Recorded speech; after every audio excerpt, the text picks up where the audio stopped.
नमस्कार दोस्तों, आपका स्वागत है सृष्टि क्लासेस में। एसएससी जेडी का जीएस प्रैक्टिस सेट हम इस वीडियो में लेकर आए हैं। जो महत्वपूर्ण प्रश्नों का ये वीडियो होने वाला है, इसलिए आप लोग लास्ट तक बने रहिए। वीडियो को लाइक करिए, चैनल को सब्सक्राइब करिए। चलिए देखते हैं इन सभी महत्वपूर्ण प्रश्नों को। क्वेश्चन नंबर 1, मनुष्य के शरीर में लाल रक्त कणिकाओं का यानी आरबीसी का जीवन काल कितना होता है? ऑप्शन ए 60 दिन, ऑप्शन बी 90 दिन, ऑप्शन सी 120 दिन, ऑप्शन डी 150 दिन। देखिए, आरबीसी कणिकाएं जो होती हैं वो शरीर में जो ब्लड के साथ हीमोग्लोबिन को ले जाने का या परिवहन करने का माध्यम है। ठीक है, आरबीसी। और हीमोग्लोबिन का जो मुख्य कार्य है वो ऑक्सीजन को ले जाता है। यानी आरबीसी हीमोग्लोबिन का परिवहन करती है, हीमोग्लोबिन ऑक्सीजन का परिवहन करती है। यानी आरबीसी हीमोग्लोबिन नामक प्रोटीन को ले जाती है और हीमोग्लोबिन के माध्यम से ऑक्सीजन हमारे शरीर में पहुंचता है। तो ये आरबीसी का मुख्य कार्य है। और आरबीसी का जो जीवन काल होता है वो 120 दिन का होता है। आरबीसी का जो जीवन काल होता है 120 दिन का होता है। ये मृत्यु के बाद स्प्लीन, जिसे प्लीहा भी बोलते हैं, में इकट्ठा हो जाते हैं। आरबीसी अपने मृत्यु के बाद 120 दिन के जीवन काल के बाद वो स्प्लीन यानी प्लीहा में एकत्रित हो जाते हैं। स्प्लीन को आरबीसी का कब्रगाह भी बोला जाता है। यानी मनुष्य के शरीर में लाल रक्त कणिकाओं का जीवन काल कितने दिन का होता है? 120 दिन का। आरबीसी का मुख्य कार्य हीमोग्लोबिन का परिवहन करना, हीमोग्लोबिन ऑक्सीजन का परिवहन करती है। और आरबीसी का जो जीवन काल 120 दिन का होता है। 120 दिन के बाद ये प्लीहा में एकत्रित हो जाती है। ठीक है, इसलिए क्वेश्चन नंबर 1 का सही विकल्प नंबर सी 120 दिन। क्वेश्चन नंबर 2, पंचायत राज प्रणाली किस देश से प्रेरित है? Option A America, option B Britain, option C दक्षिण Africa, option D Bharat. Panchayati Raj प्रणाली भारत से यानी भारतीय ग्रामीण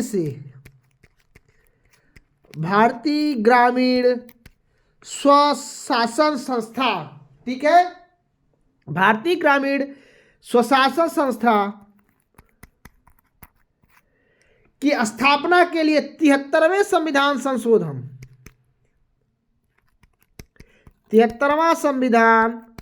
संशोधन के माध्यम से लागू किया गया। यानी यह भारतीय ग्रामीणों के स्वशासन संस्था के रूप में कार्य करती है। पंचायती राज प्रणाली यह भारत की प्रणाली है और भारत देश में ही है, गांवों के लिए है। ठीक है, तो पंचायती राज प्रणाली भारत से प्रेरित है। ठीक है, ऑप्शन नंबर डी, 73वां संविधान संशोधन द्वारा इसे लागू किया गया। क्वेश्चन नंबर 3, भारतीय राष्ट्रीय कांग्रेस के संस्थापक कौन थे? Option A A O Hume, option B Mahatma Gandhi, option C Dadabhai Naoroji, option D बाल गंगाधर तिलक। भारतीय राष्ट्रीय कांग्रेस की स्थापना, भारतीय राष्ट्रीय कांग्रेस की स्थापना जो थी 1885 ईस्वी में ए.ओ. ह्यूम द्वारा किया गया। ठीक है, ए.ओ. ह्यूम द्वारा किया गया। और संस्थापक कौन है? ए.ओ. ह्यूम है। और इसके पहले अध्यक्ष कौन थे? इसके फर्स्ट अध्यक्ष थे W.C. बनर्जी। ठीक है, इसकी पहली बैठक कहाँ हुई थी? पहली बैठक मुंबई में आयोजित हुई थी। यानी भारतीय राष्ट्रीय कांग्रेस के संस्थापक कौन थे? तो ए.ओ. ह्यूम थे। यानी क्वेश्चन नंबर 3 का सही विकल्प नंबर ए। क्वेश्चन नंबर 4 देखते हैं। भारत में योजना आयोग की स्थापना किस वर्ष हुई थी? भारत में योजना आयोग की स्थापना किस वर्ष हुई थी? देखिए, भारत की आर्थिक विकास की योजनाओं के लिए, भारत की आर्थिक विकास की योजनाओं के लिए भारत योजना आयोग की स्थापना की गई।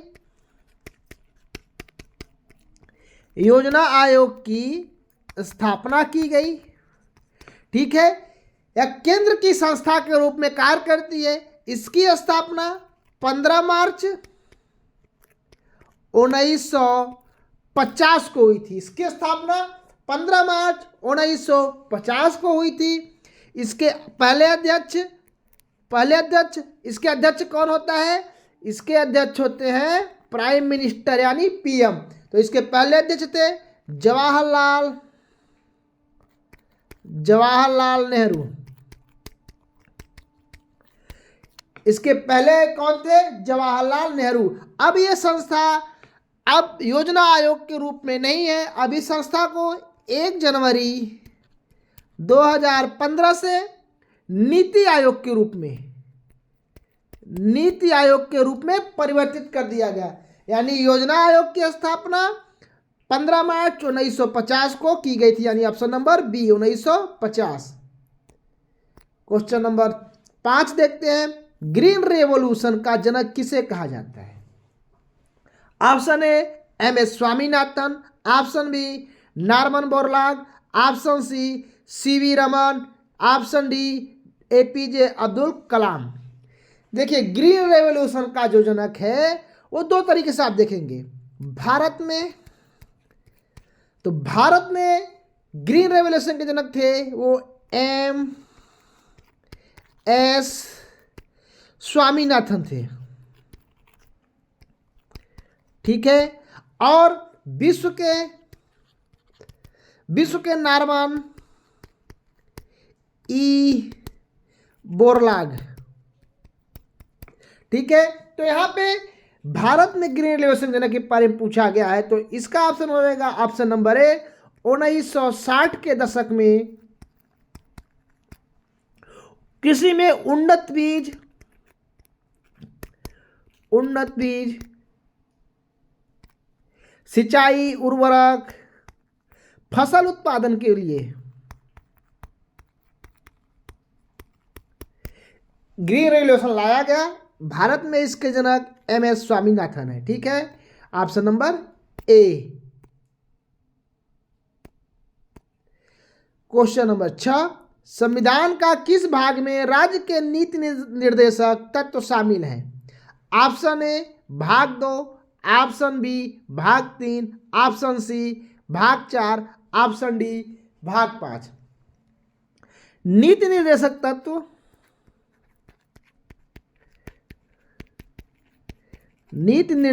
तत्व भारतीय संविधान में आर्टिकल 36 से 51 के बीच में दिए गए हैं। आर्टिकल 36 से 51 के बीच में दिए गए हैं, भाग संख्या 4 में, ठीक है। यानी नीति निर्देशक तत्व का जो आर्टिकल है वो 36 से 51 है और भाग 4 के अंतर्गत नीति निर्देशक तत्व भारतीय संविधान में शामिल किए गए हैं। यानी क्वेश्चन नंबर 6 का सही विकल्प ऑप्शन नंबर सी। भाग 2 किससे संबंधित है? नागरिकता से। भाग 2 नागरिकता। भाग 3 मौलिक अधिकार। भाग 5 संघ राज्य, ठीक है। यानी भाग 5 संघ राज्य से। क्वेश्चन नंबर 6 का सही विकल्प नंबर सी। भाग 4 से डीपीएसपी संबंधित है। Question number 7। विटामिन डी की कमी से कौन सा रोग होता है? ऑप्शन ए रतौंधी, option B scurvy, option C rickets, option D anaemia. देखिए, विटामिन डी की कमी से जो होने वाला रोग है वो हड्डियों को कमजोर बना देता है। हड्डियां, इसमें हड्डियां कमजोर हो जाती हैं, हड्डियां कमजोर और टेढ़ी मेढ़ी हो जाती हैं।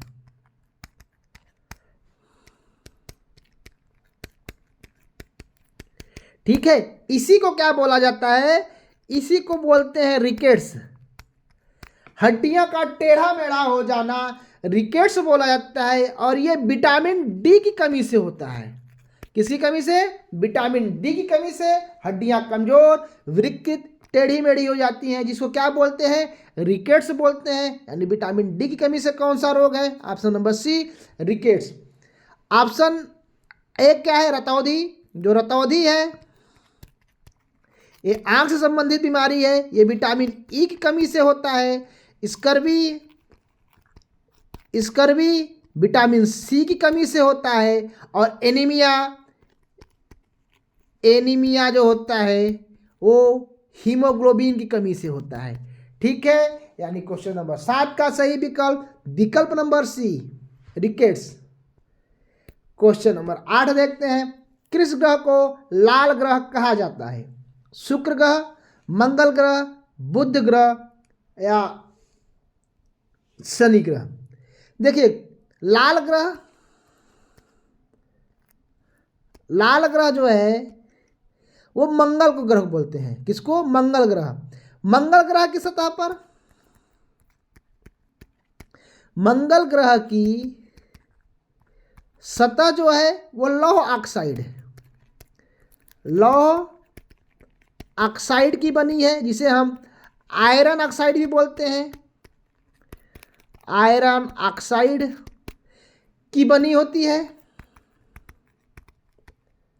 ठीक है, इसका रंग जो होता है, लौह ऑक्साइड का जो रंग होता है वो लाल होता है। इसलिए मंगल ग्रह कैसा दिखता है? मंगल ग्रह लाल दिखता है। यानी क्वेश्चन नंबर 8 का सही विकल्प नंबर बी, मंगल ग्रह। क्वेश्चन नंबर 9 देखते हैं। भारत में रेल सेवा कब शुरू हुई? 1848, 1853, 1869, 1875। भारत में रेल सेवा पहली बार मुंबई से ठाणे के मध्य चली। ठीक है, कुल 34 किलोमीटर रेल चली। कब? 1853 में। 1853 में पहली बार भारत में मुंबई से ठाणे के मध्य 34 किलोमीटर रेल सेवा शुरू की गई सन 1853 में। यानी क्वेश्चन नंबर सही 9 का सही विकल्प नंबर बी।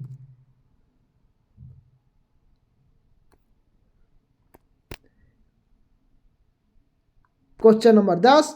भारत में कुल कितने उच्च न्यायालय हैं, यानी हाई कोर्ट्स हैं? Option A 21, option B 24, option C 25, option D 28। Bharat में जो कुल कितने हाई कोर्ट हैं? भारत में जो हाई कोर्ट की संख्या है, भारत में हाई कोर्ट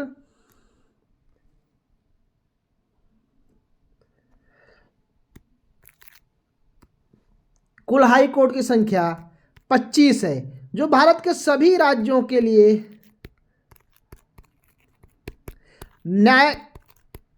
न्यायिक प्रक्रिया को पूर्ण करती है। यानी क्वेश्चन नंबर 10 का सही विकल्प नंबर सी। Question number 11। पानी का घनत्व अधिकतम किस तापमान पर होता है? Option A 0 centigrade, option B 4 centigrade, option C 25 centigrade, option C 100 centigrade. तो क्वेश्चन नंबर 11 का सही विकल्प ऑप्शन नंबर बी 4 सेंटीग्रेड।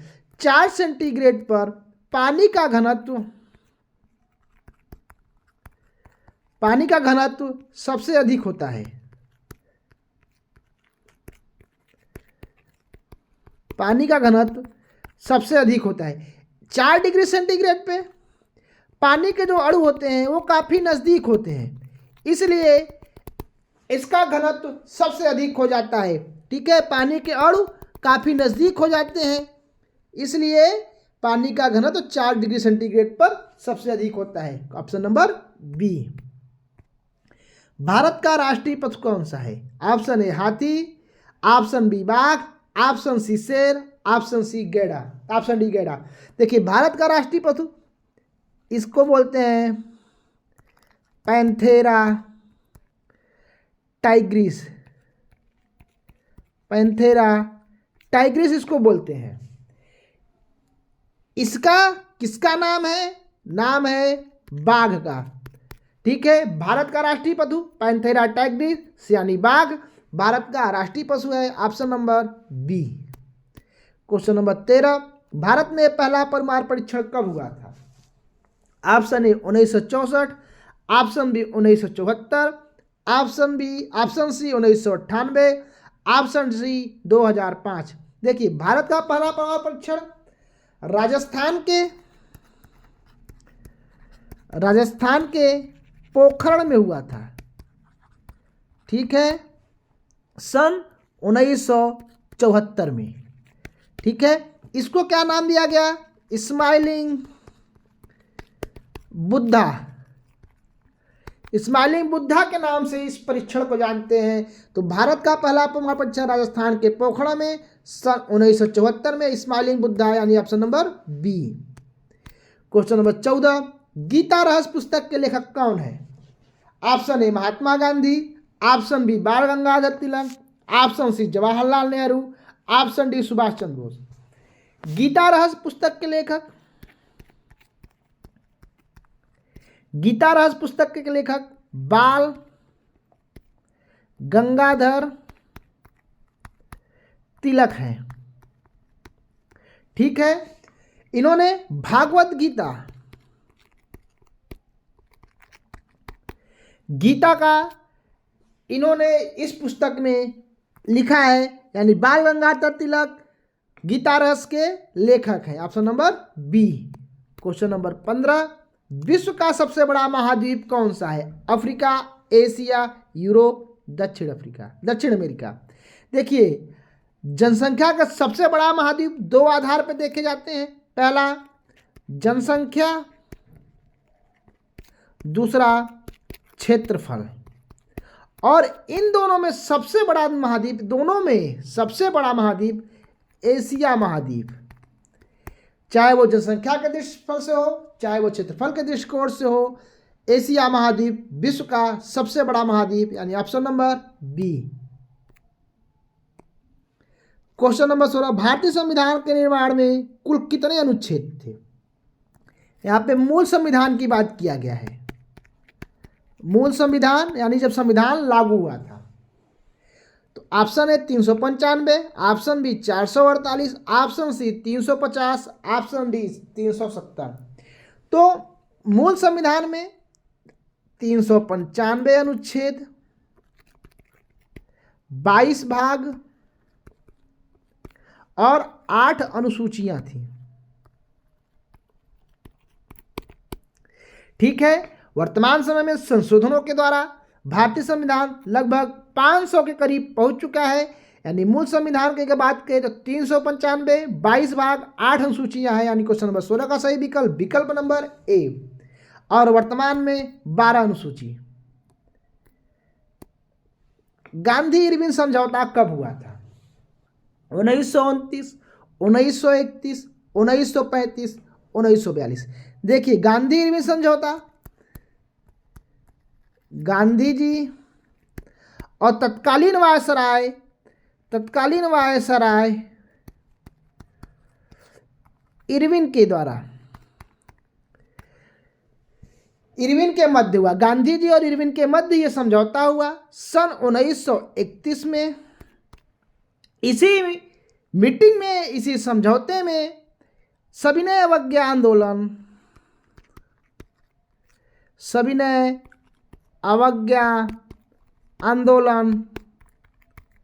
को वापस लिया गया। सविनय अवज्ञा आंदोलन को वापस लिया गया। 15 मार्च 1931 को गांधी इरविन समझौता बोला जाता है। इसी समझौते के माध्यम से सविनय अवज्ञा आंदोलन को वापस ले लिया गया। किसके मध्य? गांधी जी और तत्कालीन वायसराय इरविन के मध्य यह समझौता हुआ कब? 15 मार्च 1931, यानी क्वेश्चन नंबर 17 का सही विकल्प नंबर बी 1931। क्वेश्चन नंबर 18, सौर मंडल का सबसे बड़ा ग्रह कौन सा है? पृथ्वी, शनि, बृहस्पति, नेपच्यून। हमारे सौर मंडल में कुल 8 ग्रह हैं, ठीक है, जिसमें सबसे बड़ा ग्रह बृहस्पति है, ठीक है, बृहस्पति ग्रह सबसे बड़ा ग्रह है। यानी क्वेश्चन नंबर 18 का सही विकल्प नंबर सी बृहस्पति सौर मंडल का सबसे बड़ा ग्रह है। क्वेश्चन नंबर 19, भारत का प्रथम उपग्रह कौन सा है? भास्कर, इनसैट, आर्यभट्ट, रोहिणी। सन 1975 में सोवियत संघ के सहयोग से भारत का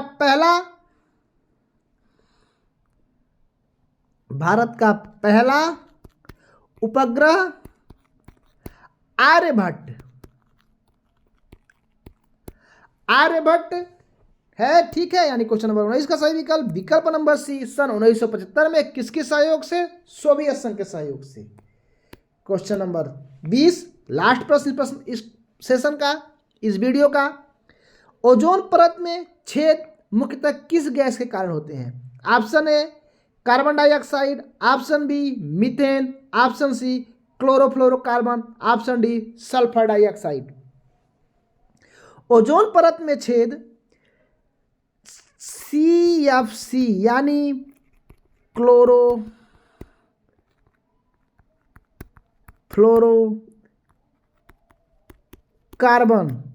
क्लोरोफ्लोरोकार्बन के द्वारा होती है, जो ओजोन परत के अणुओं को नष्ट करती है। ओजोन परत के अणुओं को नष्ट करती है। नष्ट करने का काम कौन करता है? CFC chlorofluorocarbon. तो क्वेश्चन नंबर 20 का सही विकल्प नंबर सी CFC क्लोरोफ्लोरोकार्बन। ये रहे 20 महत्वपूर्ण प्रश्न और उनकी विस्तृत व्याख्या, सटीक व्याख्या, जो परीक्षा के दृष्टिकोण से काफ़ी इंपॉर्टेंट है। इसलिए आप लोग इस प्रैक्टिस सेट को दोबारा देखिएगा, वीडियो को अच्छे से समझिएगा। प्रश्न यहाँ से निश्चित रूप से देखने को मिलेंगे, गारंटी हमारी है। इसलिए आप लोग वीडियो में बने रहिए, चैनल से जुड़े रहिए। इसके लिए आप चैनल को सब्सक्राइब करिए। धन्यवाद।